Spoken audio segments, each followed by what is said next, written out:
everyone, you're watching The Last Word and I'm Marya Shakil. Deepfakes are a real and present danger. This is an accepted fact. Don't get me wrong, AI-generated deepfakes have several uses as well, but they are also easy prey for misuse, just like any other technology tool. To tackle the menace of deepfakes, Union IT Minister Ashwini Vishnaw held a stakeholders meeting to draw up an action plan. This plan involves a four-pronged strategy covering early detection, preventing spread of misinformation, evolving an effective reporting mechanism, and creating awareness about the threat of deepfakes. Clearly, both creators of deepfakes as well as platforms that host them need to be a part of any regulatory mechanism. And the time to act is now, is what we are debating on The Last Word tonight. But first up, here's what happened today. एक नया खतरा उभर के आया है, वो है deep fake. इससे हमारी सोसाइटी को नुकसान हो रहा है। जरूरत है कि जल्दी से जल्दी इस पे स्टेप्स लिए जाएं। Amid growing concern over deepfakes, Union Minister for Communications and IT Ashwini Vishnaw met with senior representatives of social media platforms, academia and the industry on Thursday to formulate an action plan to deal with this menace. After a nearly 2-hour-long meeting, it was decided that within 10 days an action plan would be formulated. The government and social media companies agreed that deepfake content should be detected before and after such content is posted. There should also be an effective mechanism for preventing propagation of deepfake content. Effective and expeditious reporting and a grievance redressal mechanism should also be available. They agreed that mass awareness on the issue of deepfake should be created. The IT Ministry has already started an exercise for assessing and drafting necessary regulations. Soon, comments will also be invited from common public on the MyGov portal. आज सभी social media platforms को एक detailed meeting के लिए बुलाया गया था। सबने इस पर सीरियस रेगुलेशन, सीरियस कंट्रोल, इसकी स्वीकार्यता को जाहिर किया। इन सब बातों से क्लियर हुआ कि एक नए रेगुलेशन की जरूरत है और इस पे त्वरित भाव से कार्रवाई शुरू होगी। The concerns over deepfakes were also recently flagged by Prime Minister Modi, who called it a big crisis that could threaten society. Popular actors Rashmika, Mandanna, Katrina Kaif and Kajol have in recent days fallen prey to deepfakes. To address the growing concern about deepfake videos, the Communication and IT Minister Ashwini Vishnaw has called the second round of meeting with all important social media companies and stakeholders after 10 days in the first week of December. This meeting is expected to deliberate on the broad contours of the proposed new regulations and also discuss the option of formulating a new law to deal sternly with the menace of deepfake videos. In Delhi with Karan Patra, Himanshu Shekhar for NDTV. Joining me on the show, Tom Anthony, web developer and motion graphics designer. We have Brijesh Singh, who is an IPS officer, Principal Secretary to the Chief Minister of Maharashtra. Virag Gupta is advocate and cyber law expert. Rohit Kumar is the founder of Quantum Hub, and Jitin Jain, cyber security expert. Jitin Jain, do you see all stakeholders really aligning to regulate this industry? First, there is an acceptance that India doesn't really have the legal framework. It needs one. But the fact is that this is also a source of revenue. Deepfakes is a source of revenue. Look, Marya, there are three facts to set the context of this argument. A, the deepfakes of almost all celebrities, including the porn videos of almost every celebrity across the world, including India, have already been available online from last 3-4 years. What happened to Rashmi Mandanna was actually not a very obscene video, and that is the reason the society was able to debate about it, and it found a currency in the mainstream media, and it has raised all the concerns which people have been talking about in last 3 years, but they never found a space in the mainstream media. So this problem has been growing in last 3-4 years. That's number one. Two, the existing laws are not enough. Existing mechanisms under the IT rules or the Defamation Act and all are not sufficient to provide any immediate relief or remedy to the victim. That is also now an acceptable fact. Number three, I think there is no debate between or disagreement between social media platform experts, academia, or tech industry about that these deepfake videos needs to be removed. There has to be some timely action. But the fundamental problem here is that how do you detect whether a video is a deepfake or a real one? Now it is a double-edged sword. It is very easy to say that this is a deepfake video when you are able to prove it, and then you ask the platform to take it down. But look at the the last bound cases, the outer boundary analysis. For example, tomorrow, if NDTV was to carry out a story of a politician accepting a bribe during elections, and even if it is a bona fide genuine video, a video shot by a reporter, tomorrow that person accepting the bribe can get up and say that, look, it's a deepfake, it's not me, remove it within 36 hours. What do you do then?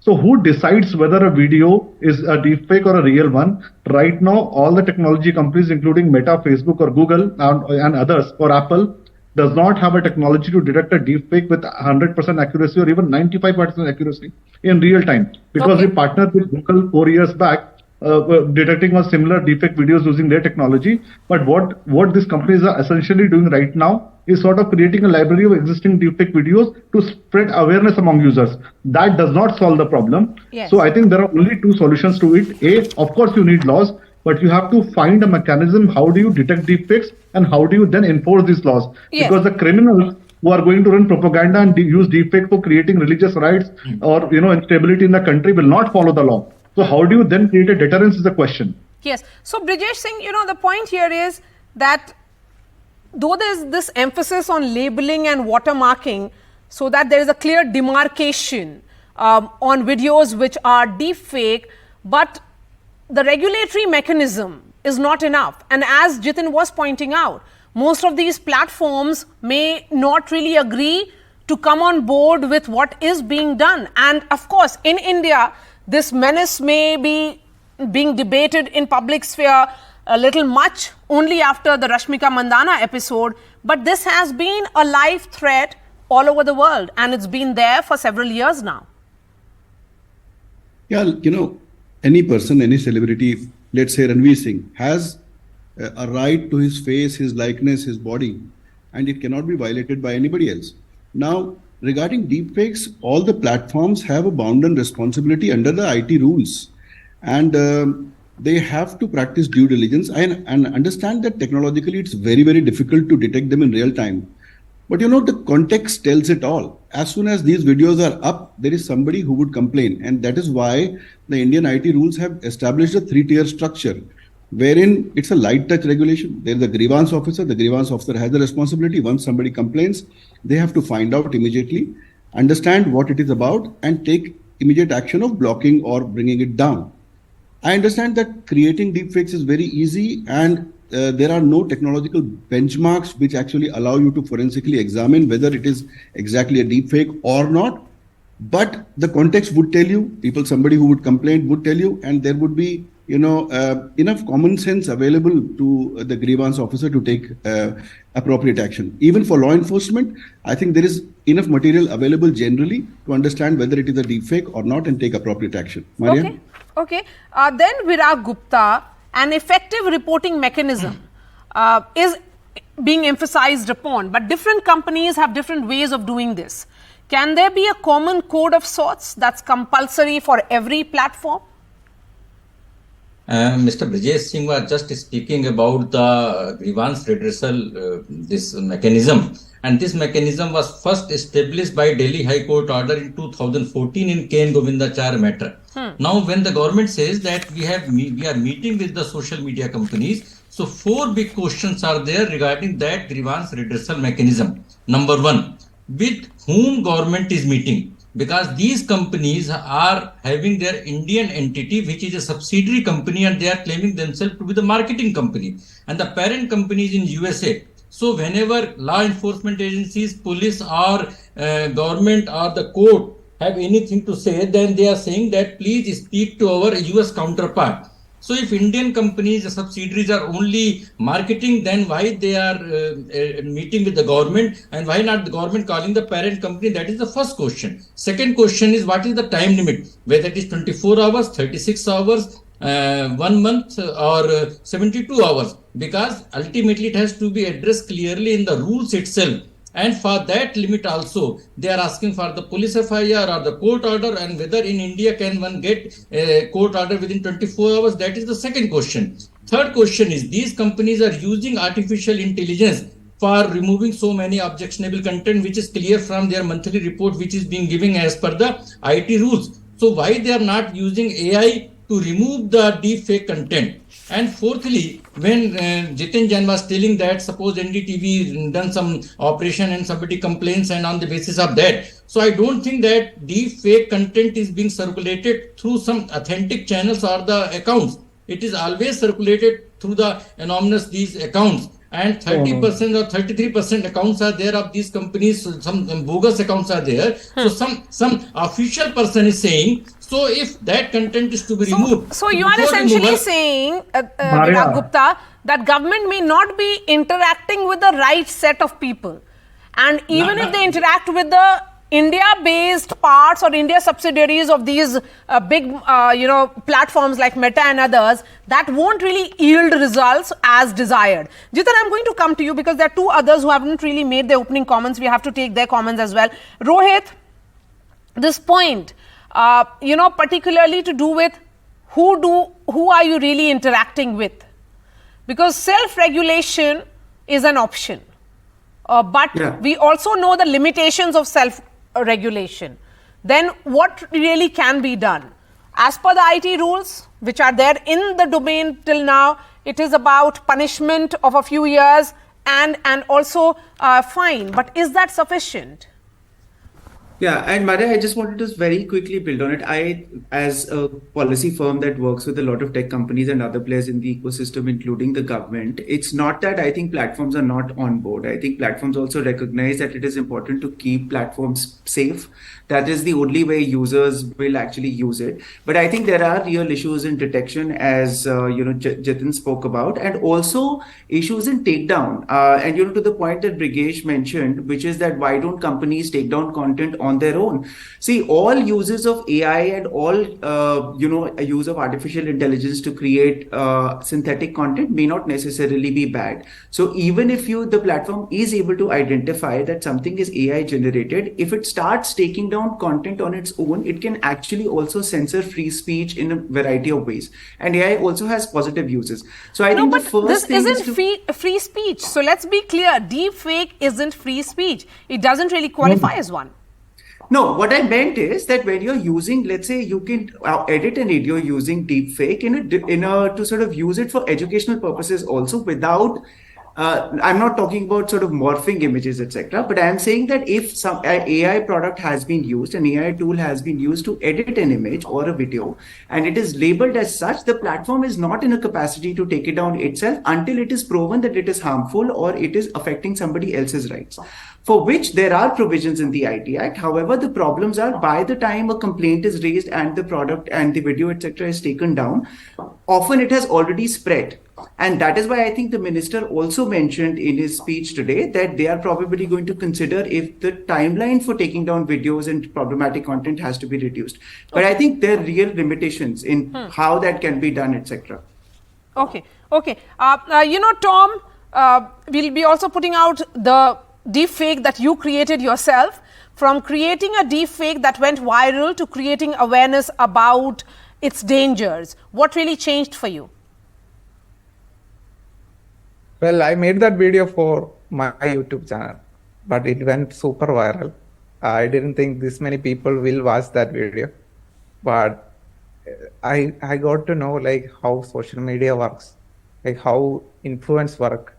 If I use some actor's face, it will gain more views on my YouTube channel.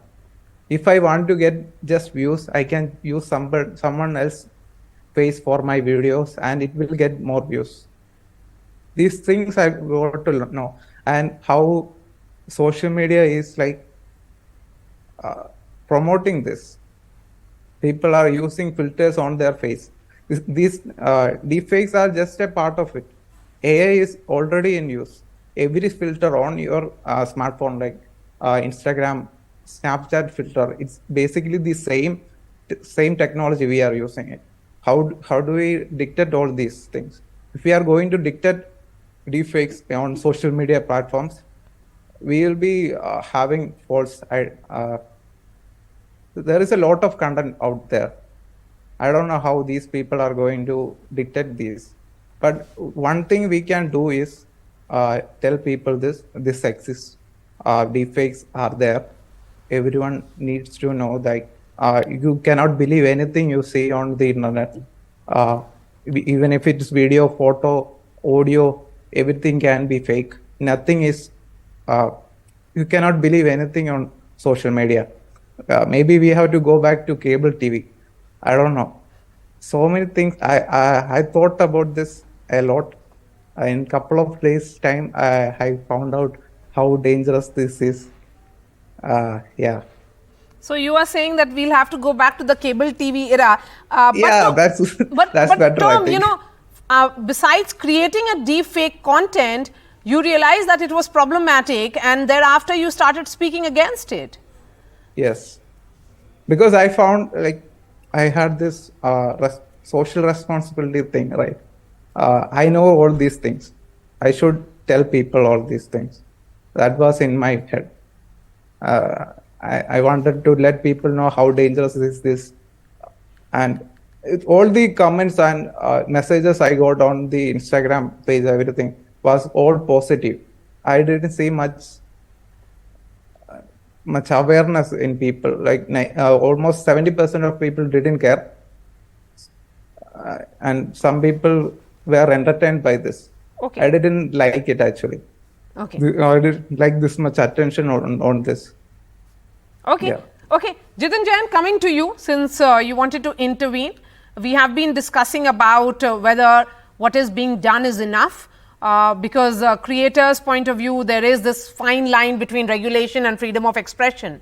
But then what is freedom of expression if it is about causing the kind of harm that deepfakes actually does? No, I agree with Rohit. Not every deepfake is disinformation or a defamatory video. I mean, let's take two examples. See, Manoj Tiwari, the Delhi BJP chief, made multiple artificially generated videos. You could call deepfakes also in different languages. He was trying to communicate with his constituency in multiple languages: Hindi, Urdu, Odia, and English. But the videos were not labeled as machine generated. So one could say that this is disinformation, please take it down. But his original intention was to just translate his language, and he wanted to communicate in the language which his voters could understand. So I think for these kind of political issues, or if a channel like India Today is using an AI-based anchor, the good solution maybe was simply putting a label that this is a machine generated video. That solves the problem. But what doesn't solve is that suppose if tomorrow criminals or hostile intelligence agencies, ISPR, during Indian elections, let's say in 2019, if they were to plant a video or by creating a fake whistleblower site of a allegedly 30-second conversation between Mr. Ambani and Prime Minister about Rafale deal, I can 500% commit you that it would have changed the entire course of entire Indian election and the result. Likewise, today, if there is a fake 30-second video clip of Mr. Adani discussing something with Mr. Modi planted by hostile intelligence agency, half our opposition political parties will fall for it. They will further, amplify it. So the problem is not will be fixed just by making the new rules on the new law. You have to find technological solution, and that can only happen when by law you mandate investment by these companies into the research of this technology to find a technological solution which can at least with 95 to 100% accuracy detect whether a video is deepfake or not. All these problems of how much timeline is required, what is the process, who is more accountable, what are the form of penalties which can be involved, all these things can come later on. Yes. First and second point, Marya, just 30 seconds I want to give you. Another second scenario. Tomorrow if there is a video of a West Bengal politician accepting a bribe, the first thing the politician will say that it is a fake video, take it down. And suppose even if it is really a fake video, and tomorrow if a Congress government is in power today and they have to have some political score to settle, they will tell their agencies to, say that video is real, because nobody can prove. So it can also be used to settle political scores. Yes. Where and so then one agency saying it is the real video, it will create a political mayhem. Yes. So you need an independent regulator. You can't leave it to the private political company or private institutions. Independent you have to have a government regulator. Rohit Kumar, 30 seconds to you, and then the final words to Brijesh Singh. So the water label, the labeling and the embedding of this provenance ideas, information in videos and photos is definitely a good solution. In fact, there is already a coalition C2PA which has been formed globally where tech companies are trying to come up with a solution wherein the history of editing and capture of any media piece can be embedded in that media itself, so that tech platforms and users can easily identify what was its origins. However, the problem with any of this solution is that unless it becomes widespread and everybody is using it, it doesn't work. So let's say only half the platforms use it, then a bad actor can always slip through the cracks. And so therefore, in that context, to what Ditan was saying and what Brigeshji was saying, that ultimately there is a need for grievance redressal, wherein platforms are alerted and content is taken down. But I do want to say that we haven't really seen grievance redressal cells of Facebook, YouTube really work that effectively.